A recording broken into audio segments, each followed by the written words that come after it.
My name is Robert Ramsay. I'm a senior research officer at the Canadian Union of Public Employees, which is the largest union for uh, uh, public sector workers in Canada. In fact, the largest union in Canada. We represent over 700,000 workers in the public sector across approximately a dozen sectors and job categories, including healthcare, education, long-term care, social services, and a few federally regulated private industries as well, such as airlines, but mostly public sector jobs.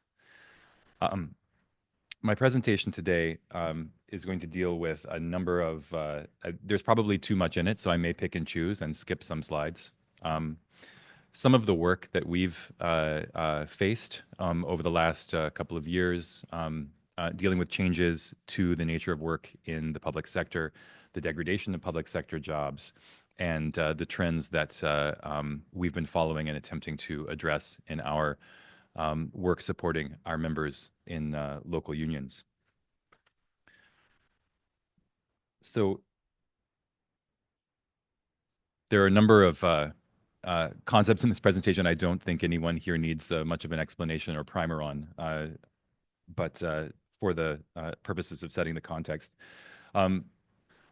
The CUPE research branch, by the way, has been engaged in strands of research for a number of years that deal quite centrally with the expansion of neoliberal economic policy, privatization, and the capture of the public sphere into new spaces. We've looked extensively at the Canada Infrastructure Bank and done extensive research on that. We've looked at the impact of privatization and contracting out and the erosion of public sector work on racialized workers, on women workers. We've looked at the effect as well of changing work technologies such as AI. And I'm going to touch on some of these briefly in this presentation.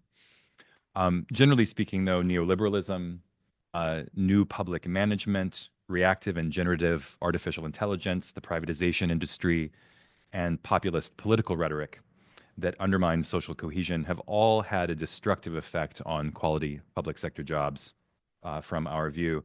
And so instead of a joyful toy inside a Kinder Surprise, public sector and community service jobs are increasingly soulless and alienated as neoliberals and other forces that I mentioned erode the capacity, values, and principles of how public sector work is designed to enrich and strengthen society, civilization, and social cohesion.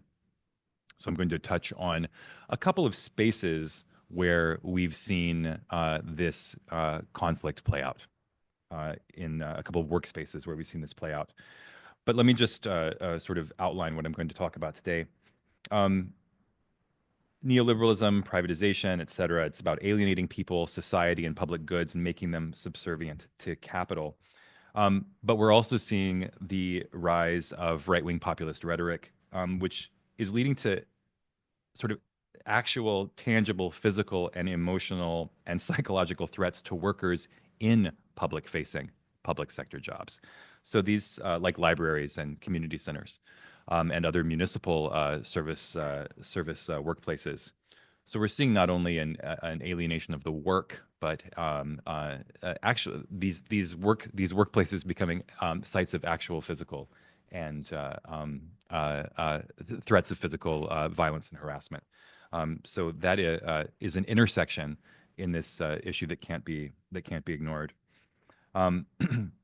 Libraries are supposed to be community enriching spaces, a public good, but have ended up being underfunded, understaffed, with growing risks to the work, and places where people who are underserved throughout society are increasingly spending time for lack of other public spaces.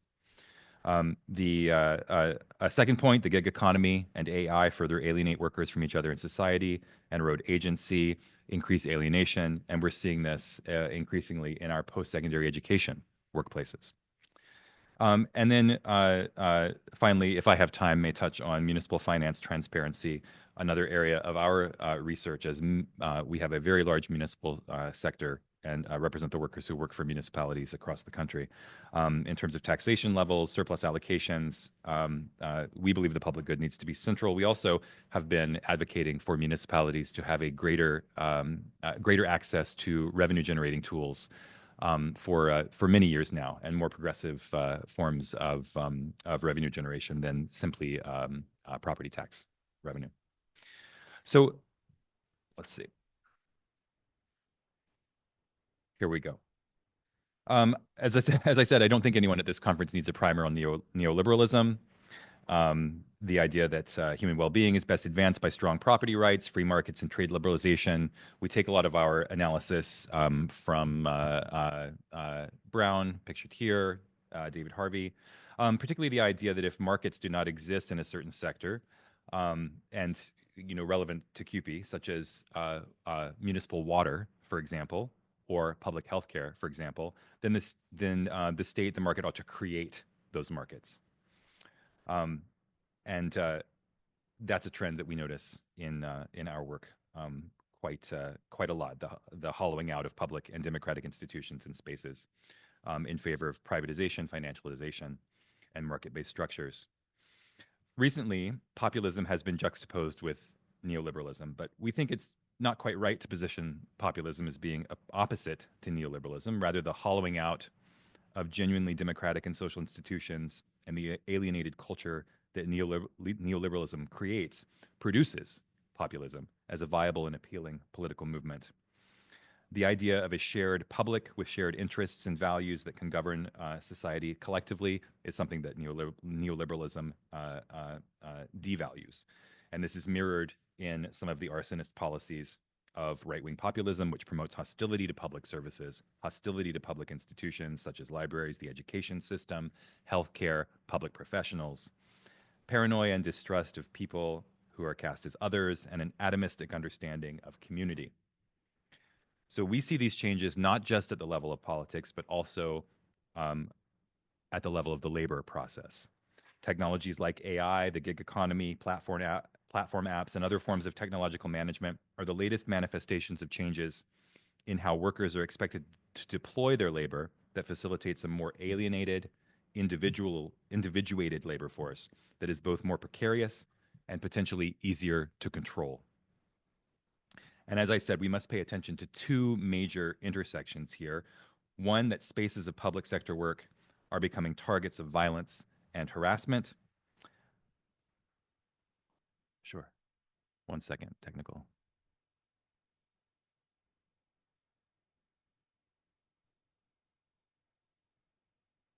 Thanks. And of course, the second intersection, the disproportionate effect that neoliberalism and the privatization of the public sphere and its accompanying alienation have on racialized workers. So as I said, I'm going to look just briefly at some sites of contestation here: libraries and other public spaces, universities and colleges, some of the actions we're taking, and again, as I said, if I have time, exploring more transparent municipal finances and long-term planning. But let me deal with the first two first, because they are most relevant. So as I said, we're seeing greater instability in libraries and other public spaces where our members work. These public spaces are for community engagement, but libraries in particular, I'm going to focus on libraries because that's where we've done quite a bit of work recently, are becoming more precarious and unsafe, and this puts pressure on the staff as well as other users of the space.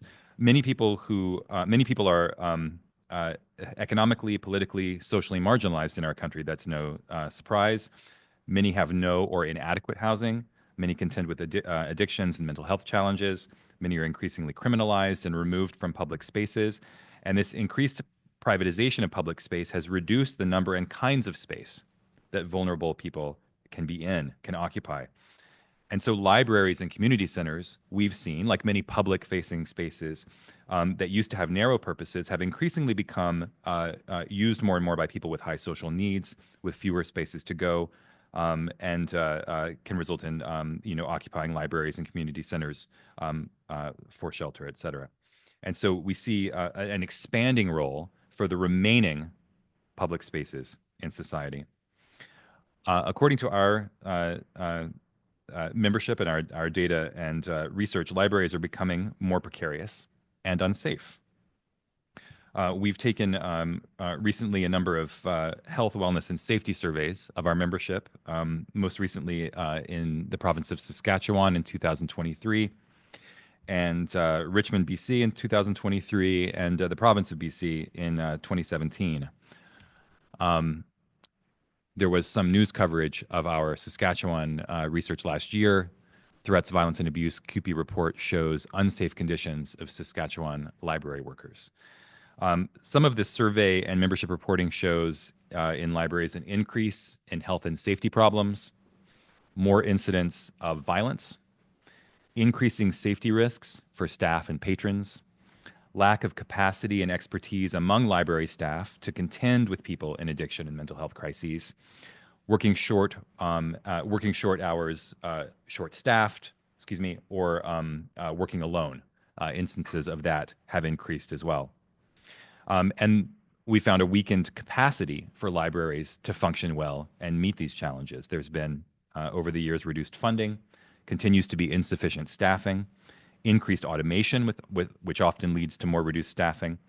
As I mentioned before, lack of training to contend with patrons in addiction or mental health crises, including programs like trauma-informed practice and mental health first aid, lack of funding to improve safety in facilities, lack of security personnel, and a widening expanse of tasks that the public expects from library staff as other public services are reduced or are reducing supports for people. So, for example, legal advice, job search assistance, seeking shelter and social interaction, seeking refuge from the heat in summer and the cold in winter, information on how to access social services, medical information, and immigration and ESL services. So what have we done to address some of this? Let me see where we are. Yeah. Recently, at our national convention last year, two of our national committees, the Library Workers Committee and the Pink Triangle Committee, which represents 2S LGBTQ+ members in our union, collaborated to pass a resolution at convention focused on the increase in harassment and violence at public libraries where our members work. We have seen specifically these threats arise from the movement to villainize, I suppose, or push back against equity initiatives and things like drag queen story time events, pride book displays. And so this was a natural collaboration for two of our national committees, and we worked on a recommendation that CUPE develop health and safety material for and bargaining resources for library worker members to push back against some of the increasing threats in these workspaces. I'm already running out of time, so let me jump then to the next thing. We also produced I also have a news article here that leads into my second point, where post-secondary education workspaces, universities and colleges, are also becoming sites of harassment and threats of violence. Perhaps most notably last year, the stabbing at the University of Waterloo by an ideological, far-right person who entered a gender studies class with a knife and attacked people, having been convinced that that subject was harmful to society. I would highly recommend this report that's available on our website, a research report on how privatization and neoliberal economic degradation of the public sector disproportionately affects racialized workers.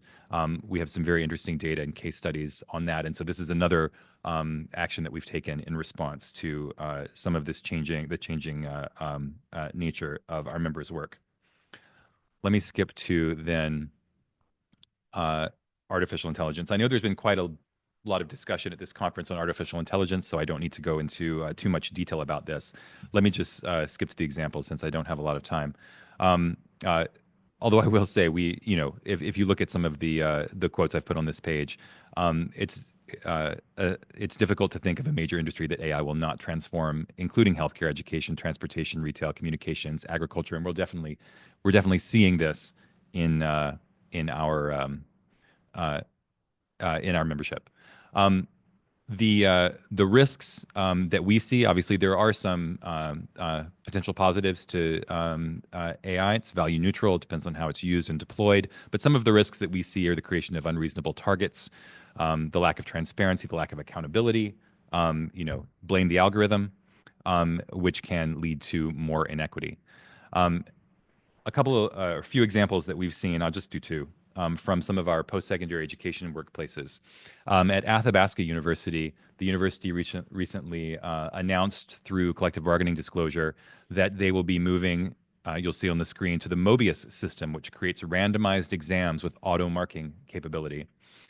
This is quite clearly our members' work, the work that our members perform at many post-secondary education institutions across the country, and is an example of that atomization and alienation of the work of bargaining, the work of marking being moved to an automated system.